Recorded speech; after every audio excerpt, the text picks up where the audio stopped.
చూడండి, ఇప్పుడు ఈ కప్లో స్పూన్స్ ఉన్నాయి. ఇందులో 3 కలర్స్ ఉన్నాయి. ఆ 3 కలర్స్ వచ్చే లోపల మనము స్పూన్స్ తీస్తూ ఉండాలి. అందులో double digit, single digit numbers ఉన్నాయి. ఆ single digit number plus colour 3 spoons numbers add అవుతాయి. ఎవరు ఎక్కువ నెంబర్స్ వస్తాయో వాళ్ళు single digit number plus 3 colour spoons వాళ్ళు వినర్స్. ఓకే, నేను తీస్తున్నాను ఇప్పుడు ఒకటి. నేను జస్ట్ ఈ పైనే చూస్తున్నాను బా. అవునే బా, అన్ని డబల్ వేస్తాను.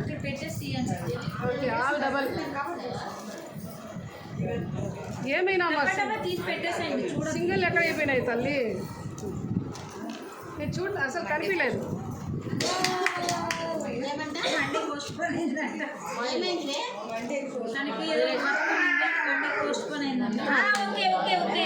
ఓకే, ఇప్పుడు నేను డబల్ డిజిట్స్, సింగిల్ డిజిట్ 2 తీసాను. 3 కలర్ స్పూన్స్ తీసాను. 3 colour spoons plus single digit numbers count చేస్తే నేను ఎక్కువ తీసానంటే నేను విన్నర్ అవుతాను. Okay, here women's empowerment through the kitty queens, through the